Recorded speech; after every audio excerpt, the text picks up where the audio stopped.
Italian Wine Podcast, a Wine2Wine Business Forum 2021 media partner, is proud to present a series of sessions highlighting the key themes and ideas from the two-day event held on October the 18th and 19th, 2021. This hybrid edition of the Business Forum was jam-packed with the most informed speakers discussing some of the hottest topics in the wine industry today. For more information, please visit wine2wine.net and tune in every Thursday at 2 p.m. Central European Time for more episodes recorded during this latest edition of Wine2Wine Business Forum. All right. Well, good afternoon, good morning. If you're in Asia, good evening. I think we have people from all over the world in this session, so excited to have the opportunity to co-moderate politics in the wine trade. So my name is Russ Lorber. I'm a certified Italian wine ambassador, and I am an importer wholesaler based here in Baltimore, Maryland, also working in Washington, D.C., and this is a topic that's very near and dear to my heart. So I look forward to co-moderating this with Gemma Richardson, who I'll turn it over to now. Thank you, Russ. Yes, my name is Gemma Richardson. I am also an Italian wine ambassador. I have a business called Love Anna Maria and make primarily pesto genovese in Philadelphia. I also conduct online classes on Genoese cuisine and culture, which obviously encompasses wine, a great passion of mine. I'm really excited about this session today with our speaker, Mike Veseth. Mike is a professor emeritus from the University of Puget Sound. He taught international political economy. He's also today known as the Wine Economist, so you probably know him from his blog online, wineeconomist.com, mostly focuses on analyzing and studying today's global wine markets. He's written several books. I really appreciate his kind of interdisciplinary lens, not just as an economist, but as a storyteller.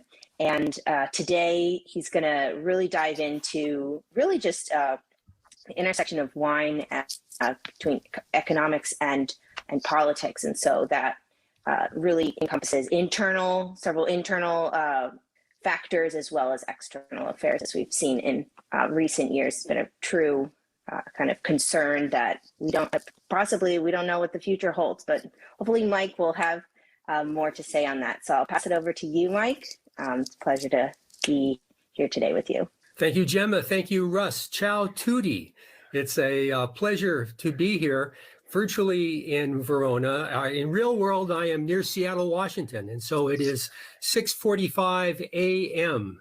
And I'm looking forward to coffee with you all later, I think, when the session starts. Let me share my screen. I have a brief presentation, but there'll be time for us, the three of us, to discuss. And if there are questions from the audience in Verona or elsewhere, for that to happen too. So you know how this works. Just be patient here while I try to share my screen. Here we go. So the topic that I was given, I've been asked to speak on politics and wine trade. And I think this is, sometimes when I'm asked to speak at conferences like this, it's because of the wine economist side. And sometimes it's because of the professor side, the international political economist side. And I think this time it's a little bit of both. And it's actually a very challenging topic, because where do you begin? Where do you end? You're talking about politics in the wine trade. Everything is political these days. And if everything is political, how can wine be different? There's so much to talk about. If you had the time, you could probably write a book about wine politics. But the good news is you don't have to, because that book already exists. Tyler Coleman wrote a book, it's a 2008, I believe is the date of the book, Wine Politics, How Governments, Environmentalists, Mobsters, and Critics Influence the Wines We Drink. It was actually, for the academic side of it, it's actually a revised version of his doctoral thesis, of all things. If you haven't read about wine politics in Tyler Coleman's book, I recommend it highly. So in trying to figure out how to simplify this so we can get going today, I decided to talk about what I think of as inside and outside of wine politics. There is wine politics in the news today inside the wine sector, sort of wine versus wine, as we try to hash out how to approach the world today. And then there's also wine in the crossfire, outside politics, how outside national and international political disputes can affect the wine politics and what we do and how we do it and so forth. So to start with the inside, I was just accumulating, looking at headlines and so forth recently, and I was struck by this headline on winesearcher.com, which is a good source of economic and other analysis of the wine business. Spanish wine industry gets political. Well, of course it gets political. Politics and wine are aligning in Spain as the industry in this country struggles to hold together. And what the article was about is an inherent tension within the Spanish wine industry, which I think is not just the Spanish wine industry, that the appellation regulations and rules define a brand, and so are very useful from an economic standpoint for wine, but they also represent restrictions as markets change and evolve and conditions change. And so within Spanish wine appellations, there's this tension about appellation rules. Some want to see the rules relaxed or changed or regulated to accommodate the changing conditions, while others wishing to strengthen the brand and keep the brand together. And so hold on to the traditions and so forth. You see this many places. Sometimes it's driven by economics, as is the case, I think, in the Spanish wine industry. Other times it's, of course, driven by climate change, where climate change is the factor that's making things, transforming the environment, the economic, political, all the environments. And you see this, for example, in Bordeaux, where a handful of new wine grape varieties have been approved, just because the environment makes that so very necessary. And so in Spain, within the appellations, wine versus wine, fighting over identity. What does an appellation mean? What does Spanish wine mean? You see this elsewhere in the politics of national wine promotion groups. And here I've put the Wines of South Africa logo on the screen here, but it's not just the wines of South Africa. Wines of Portugal, the Spanish wine, Italian wine groups, as we face scarce resources, changing environment, there's a fight over how the resources are used. In South Africa, if you're familiar with it or not, there is one very important group of producers that focus on quantity. If they can get yields very high, then despite low prices, wine can be profitable in South Africa to do this. And so they push to try to have their wines promoted by Wines of South Africa and other such groups. But then there's that mirror image, the quality group, the group that you might associate with wines from Stellenbosch, for example, or Elgin, where there's no way they can get yields high enough to compete in the quantity side of the market. So for them, it's all about premium prices, pushing up prices, promoting the most premium products. And so you have quantity versus quality or premium of this. And it's a battle that you see almost everywhere. And of course, the problem is that which side of this is going to work and how it's going to work depends a bit on the economic environment. And so here I have another book cover picture for you. This is a book from the 1970s by the MIT professor Lester Thurow called The Zero-Sum Societies. In the 1970s, there was a change in the overall economic environment from a growing market where there was a positive sum game. In a growing market, everyone can win. There's no reason to have wine versus wine conflict or producer versus, because with a growing pie, we say in the U.S. I was interested to learn that in China they now talk about the cake problem, the growing cake versus the static cake. When the cake is growing, when the pie is growing, when the market is growing, politics is peaceful, it's pacific. we can get along. But once the growth slows or stops, then the game changes to a zero-sum game where you fight over market share. It's like the situation in Spain, or it's like the situation in South Africa. You begin to fight for scarce resources. And the worst case scenario is that the squabbles, the political squabbles of a zero-sum game, in fact, turns to a negative-sum game, where we confuse consumers so much, we divide up things, we lose influence so much that, in fact, the market begins to decline on us. And we risk doing that right now. So here's a recent OIV graphic.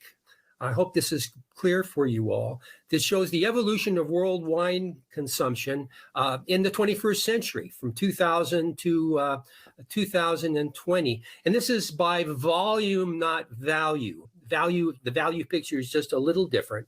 And you can see we've actually gone through a evolution for the three types of games from 2000 to about 2008, in that period before the global financial crisis. In fact, we were in that positive sum growth situation where wine politics was less divisive because the market was growing. We could all win. We could all produce. It was a period that was really quite amazing. And then we went through this period until about 2016, where it was more or less a stable market.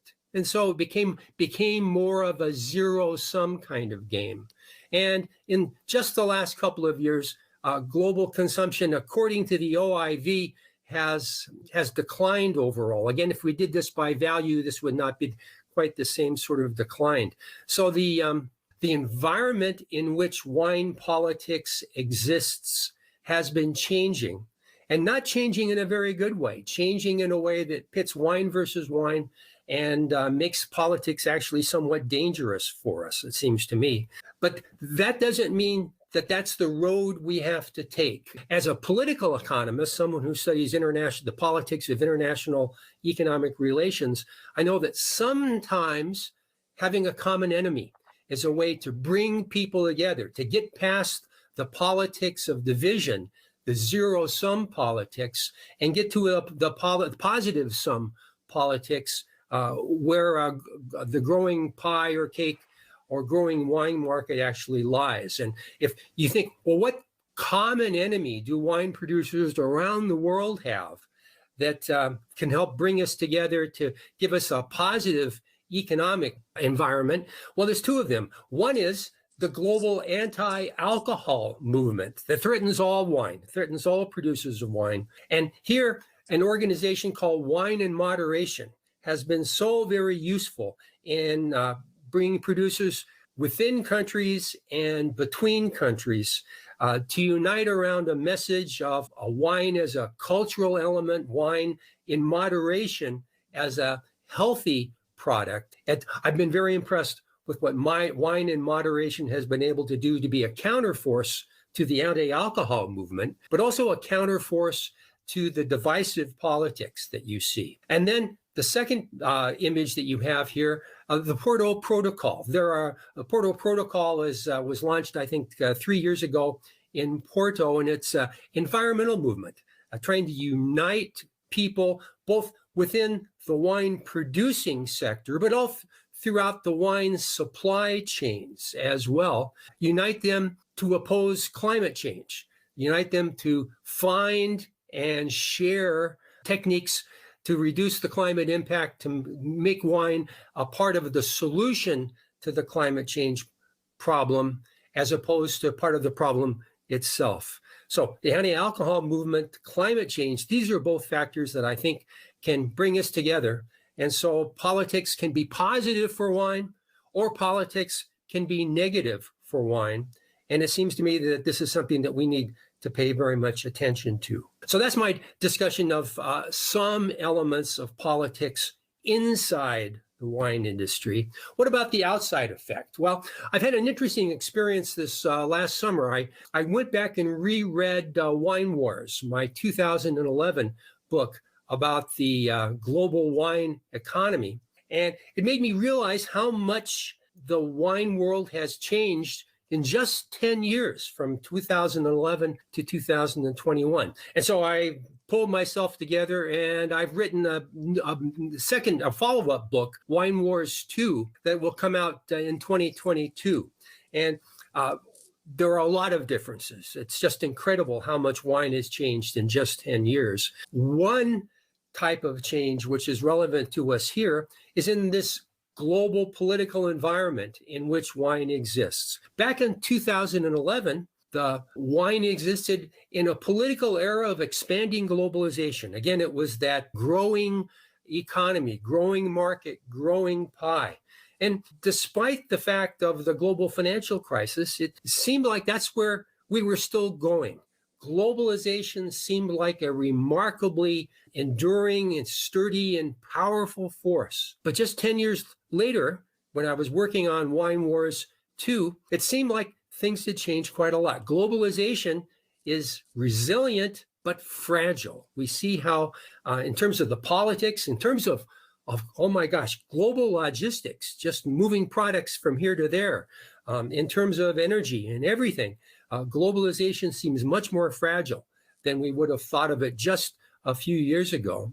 And instead of wine benefiting from the political system, as we saw in 2011, where wine was benefiting from free trade agreements with China, free trade agreements with Europe, free trade agreements with the United States, the realm of the wine kingdom, bigger and bigger and growing, we see the opposite happening in 2021 and so forth, that as globalization retracts, as globalization cracks and fissures, we see that wine actually gets caught in the crossfire. And so that wine is a victim of international politics in 2021-22, whereas wine was a beneficiary of international politics in 2020, 2011 and before. You can see this a little bit in the data. Here again, these are OIV data.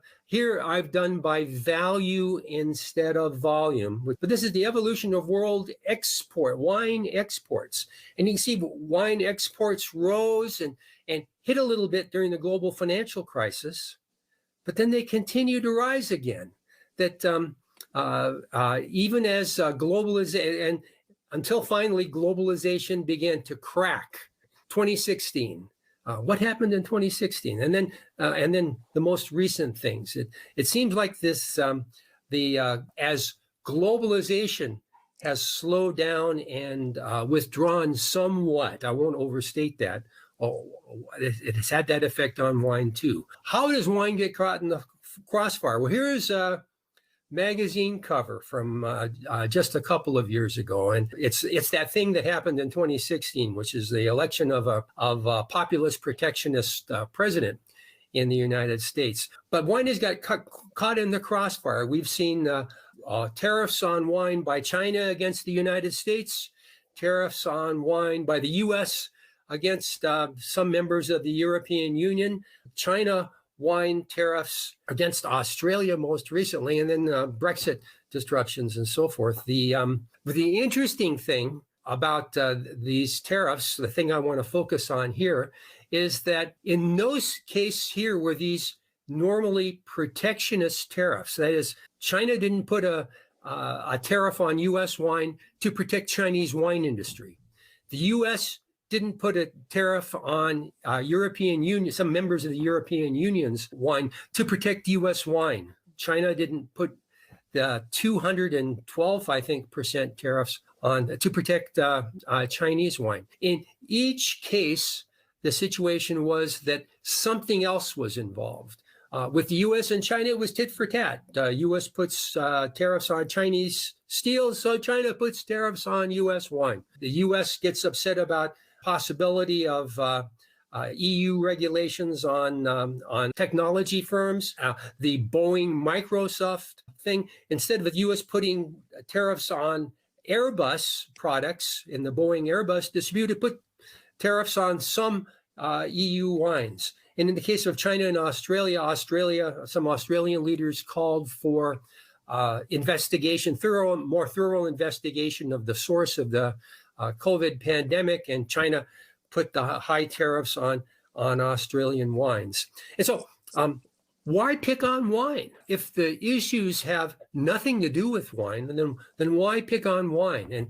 And it's in fact an interesting situation that for many other products that are traded internationally and so forth, they have complicated supply chains. So that, for example, if the U.S. had put a tariff on Airbus airplanes, this would actually have had a number of very terrible effects on U.S. firms, because the production of Airbus, like the production of Boeing airplanes, is in fact a globally integrated process. We see them as European products or U.S. products, but in fact they are to a certain extent global products, and so it becomes self-defeating to try to do this. Now, this is true to a certain extent in wine as well, but wine is one of the few branded agricultural products. It's one of the few globally traded products that has such a strong identity. In wine, we are happy about our terroir. We brag about our terroir, but this makes us a target for people who want to do something to punish France. Well, French wine. You want to do something to punish Australia? Well, Australian wine. Australia was the worst affected, although this is disruptive in every case. Australia, of course, was the worst affected because it has spent a dozen years investing in the Chinese wine market. And so China was Australia's number one wine market by far, bigger than the UK, bigger than the US. And then suddenly with those tariffs, which again are not about wine, they're really about politics. They're really about political power and influence. Suddenly it's all over, at least for now. And so this is very disturbing. It's disturbing both because of these unintended side effects that we get caught in the crossfire. It's also disturbing, as I think probably Russ will talk about in a minute, because when we put, say, tariffs on French wine or tariffs on German wine or something, we think, well, we're just hurting the French or the Germans. But in fact, because of internal distribution and international commodity cycles, in fact, the impacts are much more widespread. And to a certain extent, we are, like in a bad Western movie, shooting ourselves in the foot. So what is the future of wine politics? Well, here I drew on what we call in the U.S. a spaghetti Western.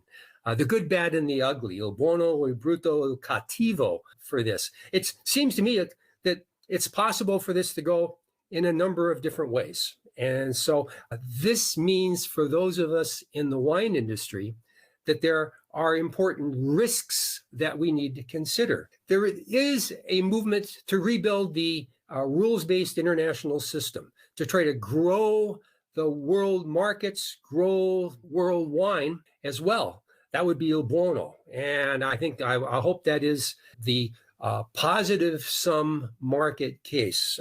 Wine can contribute to this by coming together for wine in moderation, coming together for the Porto protocols, and then moving beyond this to try to do our part in supporting a growing international system. But there are many things that go wrong with this. We could move back into the zero-sum game, il brutto in this case, and so the fight becomes more internal. The danger is il cattivo here. It's the danger is that the game becomes negative sum, a race to the bottom sort of affair, where we move against each other so well. Just this morning, there was economic growth news released from China, where it appears that China is willing to sacrifice growth in order to reform its economy. And China is such an important engine of economic growth. It means that things are very risky. And so that's looking at the takeaway ideas. The stagnant global wine market increases political tensions within the wine industry. And so we need to try to manage those tensions so that we avoid the worst case scenario. Wine is caught in the crossfire. As global momentum has stalled, we need to support the policies that can bring back globalization and move us ahead in this, and recognize that we have a part to play in trying to get the global markets ahead. And finally, we need to recognize the risks. Wine politics adds another risk to international. It wouldn't be such a bad idea if we all in our businesses were to do a political assessment to look at how open or vulnerable we are to the domestic and international political risks. All right, that's my report. Thank you, Gemma. Over to you. Yeah, thanks so much. That was really enlightening, especially when you talk about the U.S. and various countries not really, wine has such a strong brand and identity, and so better to put a tariff on wine rather than Boeing, Airbus, which has obvious implications to various industries in the U.S. But it is so true that it has deep implications, many industries, and I can speak. Obviously, Russ will have a lot to speak on this as an importer. Me coming from the beverage management side, I launched my food brand during COVID, but before that, I've been in beverage management in restaurants in New York and Pennsylvania. And so I actually moved to Pennsylvania right before COVID and was kind of, this was a new market, and I understood that, it's a liquor controlled state. The state of Pennsylvania puts tax on all wines and liquors, even for restaurants. And therefore, I was presented as someone trying to put together a wine list, a beverage program for an Italian restaurant, trying to highlight Italian wine. There are various obstacles. Number one, the wine itself costs more. It costs more. And we were reading in the paper about Trump, increasing tariffs 100%, starting, I think, in January. Thank God that didn't happen. But, we were kind of wondering, what are we going to do? Because the consumer in Philadelphia is a bit more price sensitive than one of New York City.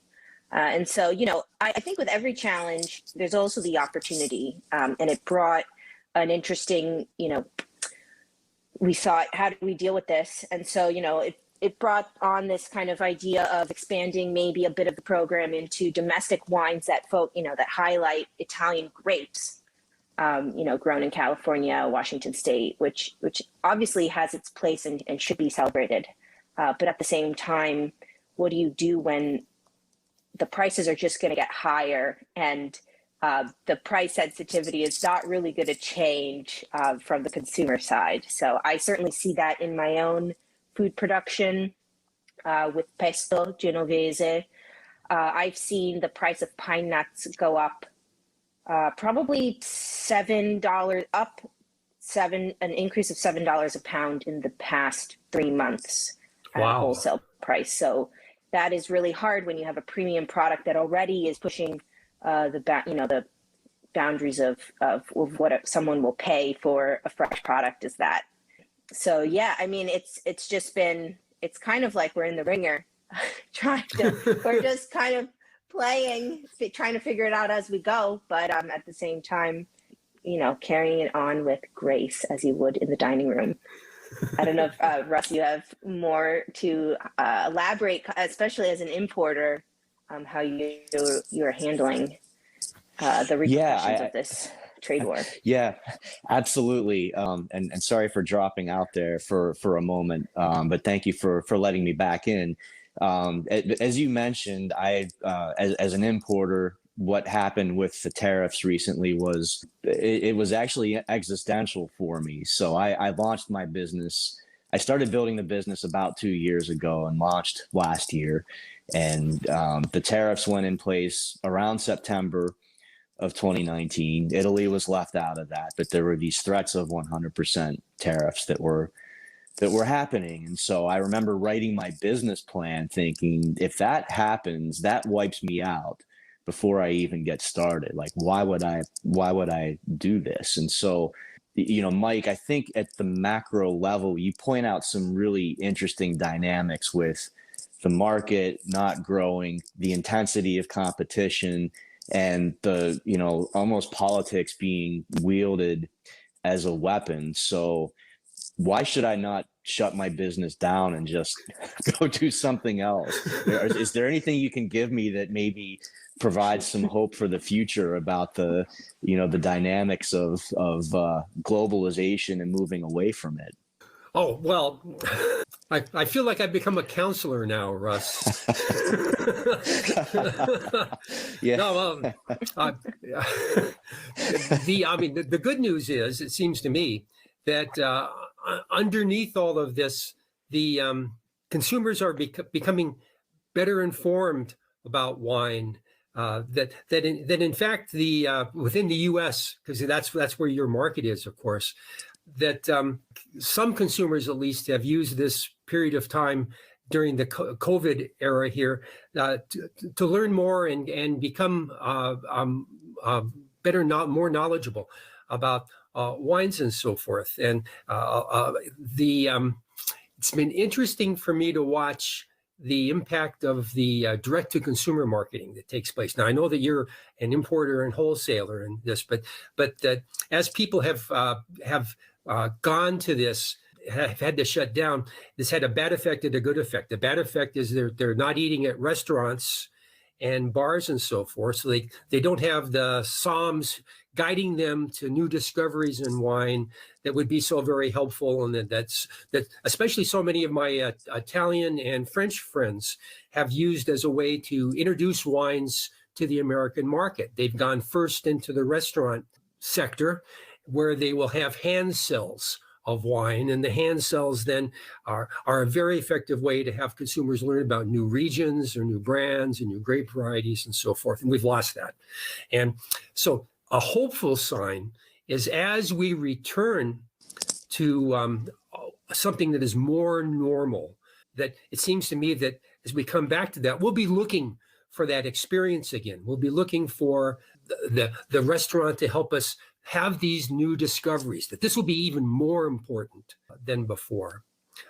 On the other hand, during the pandemic, to a certain extent, some of the direct-to-consumer producers have tried to fill in that gap as well by trying to introduce wines.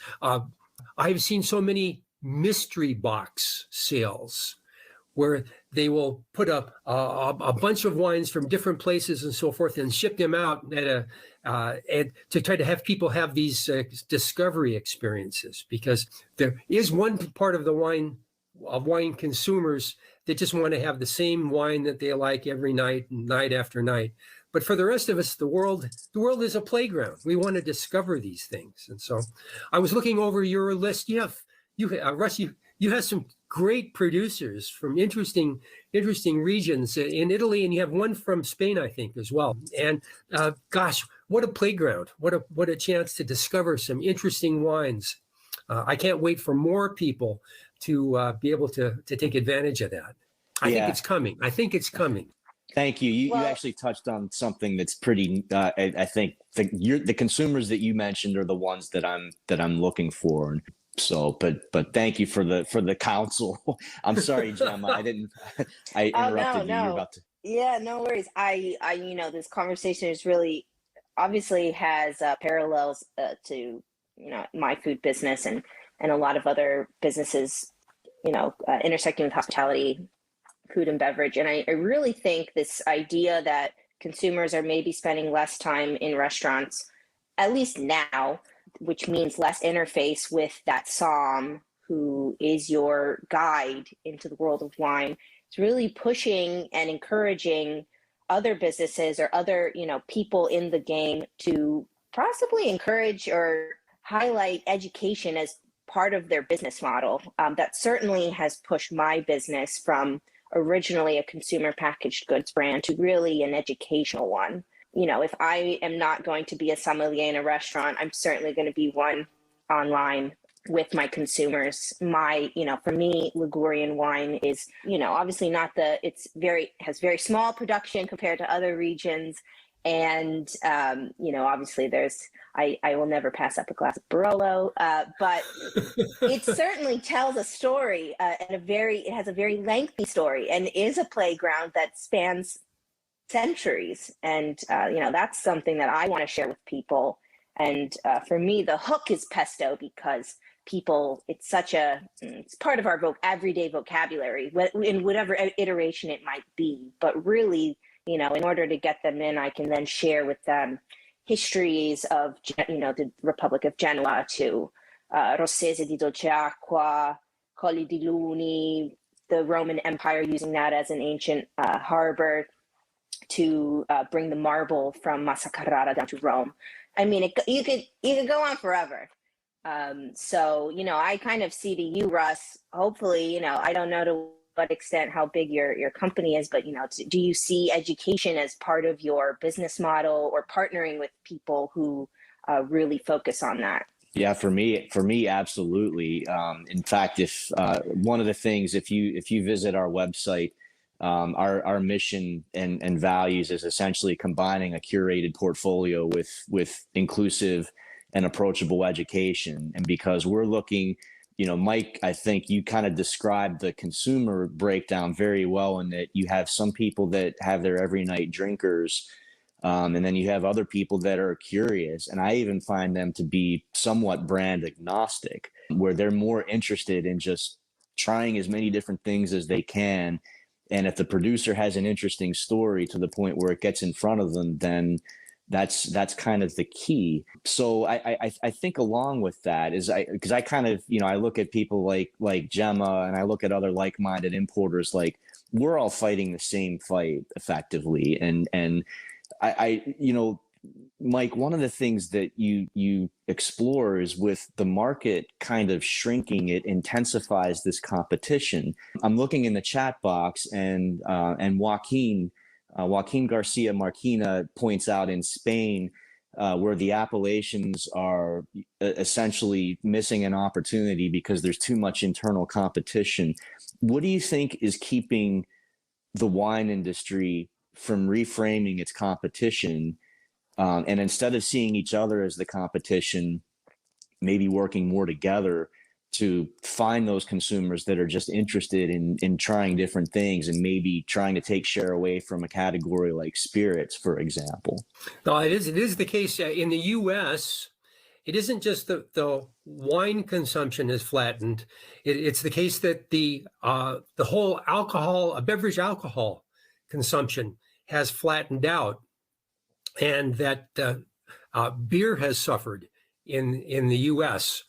Spirits and wine, to a certain extent, have taken the beer market away, except for apparently Mexican beer is the exception to that. In Spain, and of course, in Spain, there's recently been good news that Spain is a market that where wine has declined and beer has risen in much of the 21st century. And just recently, we've seen domestic consumption, which is why Spain has to push so hard on exports.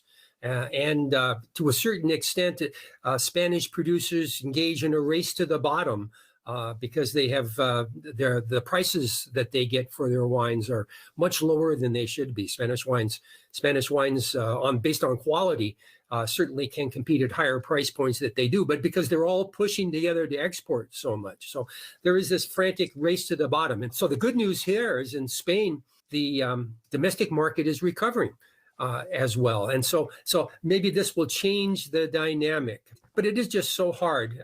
The people who see the future in change and the people who see the future in protecting what they have. In Wine Wars, Gemma, I know you're reading it now. In the chapter on Mondo Vino, I discussed two different definitions of what an entrepreneur is. In America, an entrepreneur is someone who grasps change and moves ahead in something new.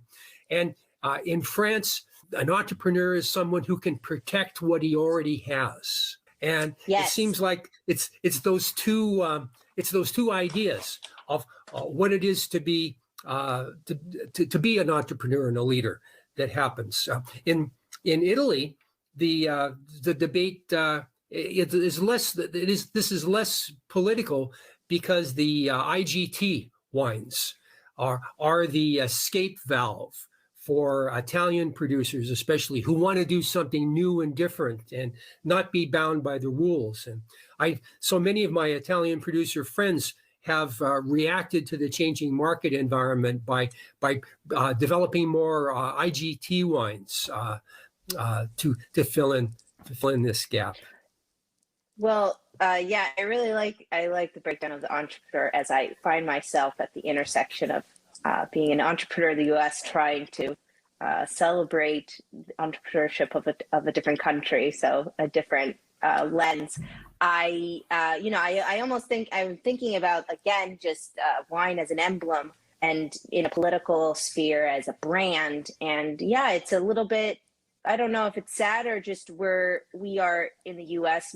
still forming a culture around wine, to the extent that in the political sphere, wine is not considered yet an emblem of the U.S. You were talking about, I think, earlier on quality versus quantity, and for some markets where, for example, in Stellenbosch and Elgin, where the yields aren't, they can't reach such high yields, and so they really have to push on quality, premium wines. I was listening to one of your other talks that I found really interesting, this idea on marketing and branding of land and brand. And so I was just wondering if you thought with Stellenbosch and Elgin, where they have to push premium, and perhaps are you finding markets as that prioritizing a lot of their resources on branding and marketing, and is that taking away from producers? Oh, taking away from them, Gemma, in what respect? Financially, because you are just really focusing on marketing. No, well, of course, everybody in the wine business is all surprised at how much time they spend selling. It's what you have to do. But I see sort of a pyramid where you have things like wines of South Africa or wines of Portugal that develop a regional base, so that there's an identity to, say, Portuguese wines, and then maybe an identity to wines of the Douro. And so these collective marketing groups build a foundation that then makes it facilitates the private brand to go on top of this, so that you get both land and brand, but through a combination of cooperation and competition. Gotcha. And who do you think are the first movers in creating regional identity? Is that something happening internal to the country, or? I think it has to come from within, so that we need to begin with cooperation. Yes. And cooperation is difficult. It's a hard fire to start sometimes. I totally agree. Yeah. Especially in such a fragmented area. So, well, Mike, this has been brilliant. I think we are at the end of our time here today. I feel like I could talk with you about this for hours, though. So, thank you for the presentation and for the discussion after. If there are any other, I'm looking in the chat box now. Actually, Richard posted something. If there are any other questions that come up from anybody who has participated in this session or anybody who watches it after the fact, contact Wine2Wine through their social media channels in the coming days.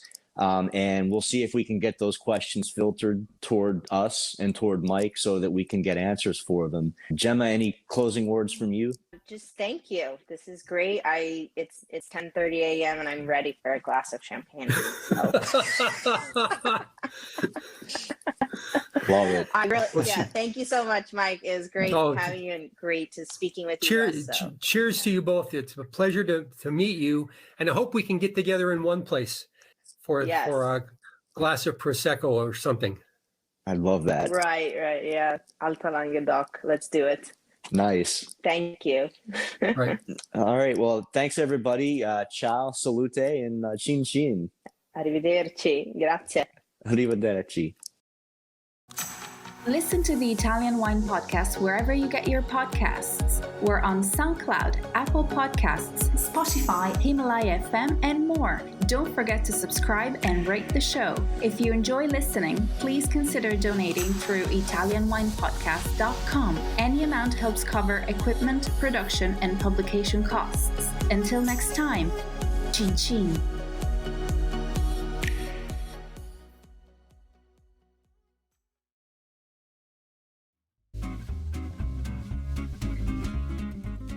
Hi everybody! Italian Wine Podcast celebrates its 4th anniversary this year, and we all love the great content they put out every day. Chin Chin with Italian wine people has become a big part of our day, and the team in Verona needs to feel our love. Producing the show is not easy, folks. Herding all those hosts, getting the interviews, dropping the clubhouse recordings, not to mention editing all the material. Let's give them a tangible fan hug with a contribution to all their costs. Head to ItalianWinePodcast.com and click donate to show your love.